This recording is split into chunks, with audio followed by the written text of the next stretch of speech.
tersebut. Dan di dalam buku ini juga dikutip sederetan nama perempuan pemuas nafsu seksual Rasulullah. Dan lebih lanjut lagi dikatakan Rasulullah itu memperkosa gadis di bawah umur.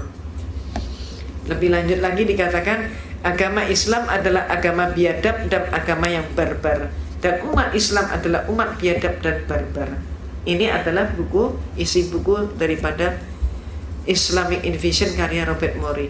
Buku ini menyebabkan saya merasa berkewajiban untuk menjawab. Sebab buku ini kalau tidak dihentikan akan memakan korban yang cukup banyak. Umat Islam yang tidak paham tentang Islam akan dimurtadkan, dan juga akan terjadi kesalahpahaman yang jauh lebih dalam. Itu sebabnya maka saya menulis sebuah buku yang berjudul Islam Dihujat. Ini untuk menjawab bukunya Robert Morey dengan judul tadi, dan buku ini usianya baru meluncur 10 hari. Ini sangat manfaat, dan memang buku ini sangat ditunggu-tunggu oleh MUI maupun juga Departemen Agama dan seluruh tokoh-tokoh kita. Buku ini insya Allah akan sangat bermanfaat. Banyak sekali tuduhan Robert Morey yang kita umat Islam tidak pernah berpikir bahwa akan ada tuduhan seperti itu. Contohnya termasuk antara lain, Robert Morey menyatakan Rasulullah SAW ketika akan meninggal panas atau demam tinggi.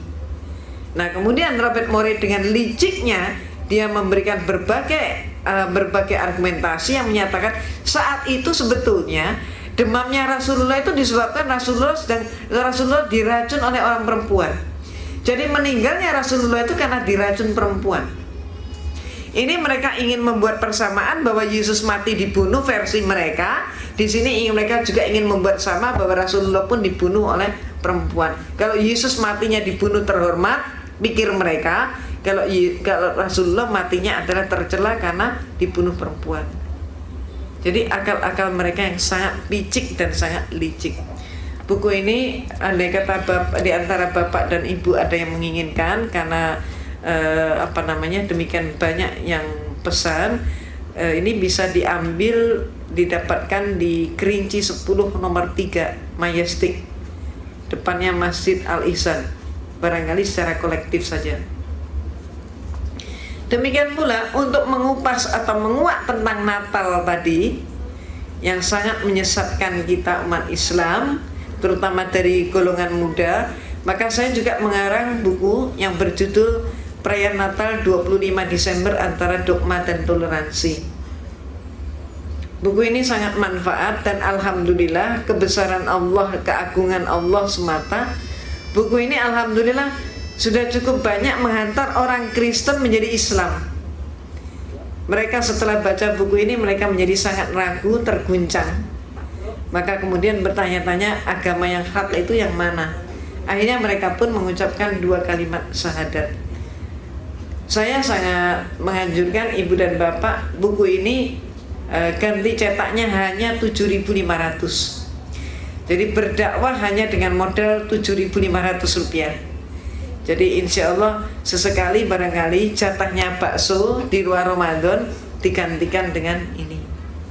Ini akan sangat manfaat. Silakan juga dihadiahkan kepada mereka-mereka yang sangat membutuhkan. Ini merupakan cara dakwah kita. Ibu dan bapak yang dirahmati oleh Allah, pemurtadan dan kristenisasi di Indonesia berjalan dengan sangat marak. Karena itu sudah merupakan program dunia, dan itu bisa dilihat antara lain di majalah Times yang terbit Juni 2003. Times yang ini di Indonesia hanya beredar beberapa hari, dan setelah itu hilang dari peredaran. Kenapa? Karena Times yang ini mengungkap tentang program kristenisasi dunia. Dan kemudian diterjemahkan beberapa artikel di sini oleh Harian Republika, termasuk diantaranya menguak bahwa George W. Bush dan Tony Blair adalah dari kelompok Kristen yang radikal, yaitu dari sekte evangelis, sekte yang sangat benci dengan Islam. Dan kemudian juga dimuat tentang peta kristenisasi dunia, di mana Indonesia, tanah air kita, sudah masuk dalam peta itu dengan warna yang sama dengan negara Filipina, Yang negara Filipina adalah negara Katolik. Indonesia warnanya sama dengan Filipina. Mengapa orang Kristen mengkristenkan kita umat Islam? Ini yang seringkali tidak diketahui oleh kita. Kita umat Islam seringkali beranggapan bahwa orang lain sama dengan kita. Kita seringkali juga mengukur orang lain dengan ukuran diri kita. Kalau kita senang makan sate, kita anggap semua orang juga senang makan sate, padahal tidak demikian. Kita mempunyai kitab suci Al-Quran yang hak, kita pikir mereka juga punya kitab yang hak. Di dalam ayat Al-Quran ada rambu-rambu tentang dakwah. Antara lain yang senantiasa kita pakai rambu-rambunya, la ikraha fiddin, tidak ada paksaan dalam beragama Islam. Itu rambu-rambu dakwah kita. Kita pikir agama yang lain juga punya ayat seperti ini.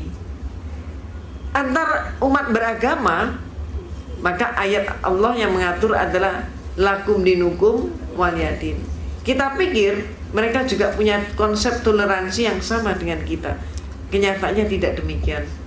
Saya yang menekuni bidang perbandingan agama dan mempelajari kristologi sangat-sangat tahu bahwa kedua ayat itu hanya ada di dalam kitab suci Al-Quran dan tidak ada pada semua kitab yang lain. Yang ada pada Bible ayatnya bunyinya, carilah domba tersesat, kabarkanlah Injil ke seluruh penjuru dunia, dan jadikan seluruh penjuru dunia sebagai muridku. Jadi ayat ini kedudukannya sebagai ayat perintah, hukumnya wajib. Apa maksudnya ayat perintah dan hukumnya wajib? Seperti kita umat Islam oleh Allah diberi kewajiban menegakkan sholat 5 waktu. Maka kalau ada umat Islam sekian tahun dia tidak sholat, belum keburu sholat, dia dijemput pulang oleh malaikat. Dia masuk mana? Masuk surga atau masuk neraka? Masuk neraka karena meninggalkan wajib sholat yang hukumnya wajib. Demikian pula orang Kristen. Apabila seumur-umurnya dia tidak mampu menghasilkan domba tersesat, maka kalau mati dia pun masuk neraka. Nah ini yang saya mau mengharap Bapak dan Ibu sudah saat ini sudah mulai paham. Itulah sebabnya kristenisasi itu terjadi di mana-mana. Sepanjang ada orang Kristen, di situ pun pasti terjadi kristenisasi. Dan itu sebabnya Allah pun antara lain itu sebabnya Allah pun berfirman untuk mengingatkan kita umat Islam, yaitu di dalam surat Al-Baqarah ayat 120, walan tardo ankal yahudu walan nasoro hatta tatabi'a milatahum al-ayat. Tidak akan berhentinya Yahudi dan Kristen mempengaruhi kamu sampai kamu yang Islam masuk dalam milah mereka. Milah itu bisa diartikan agama, bisa diartikan pola pikir, bisa juga diartikan dengan budaya. Artinya apa? Ayat Allah ini memberikan peringatan pada kita bahwa orang Kristen itu sampai kapanpun akan berjuang untuk memurtadkan kita umat Islam dengan berbagai macam cara. Di Indonesia, kalau umat mereka masuk dalam suatu komunitas di mana umat Islam butuh bantuan sosial, maka mereka di situ bagi sembako, pakaian bekas, obat-obatan, beasiswa, hitanan massal gratis itu. Tapi kalau mereka masuk dalam suatu komunitas di mana umat Islamnya tidak butuh bantuan sosial, maka mereka mengatakan biar saja KTP-nya tetap Islam, biar saja identitasnya tetap Islam, yang penting pikirannya diubah sama menjadi pikiran Yahudi atau Kristen, minimal sekuler, minimal mengatakan semua agama sama. Contohnya begitu. Kalau mereka kemudian mengerjakan tentang pengubahan pola pikir, itu pun bisa kita lihat dari peristiwa Sistignas kemarin. Ada apanya dengan Sistignas kemarin? Mengapa Kristen menolak Sistignas? Ini terungkap dari sebuah majalah yang antara lain yang terbit di Amerika, majalah Fortune, Juli 2001. Dari Juli 2001 yang lalu, majalah Fortune sudah mengingatkan kita umat Islam. Cover depan majalah itu adalah James Riyadi. Titelnya James Riyadi, The Most Dangerous Man to Muslim. Apa bahayanya James?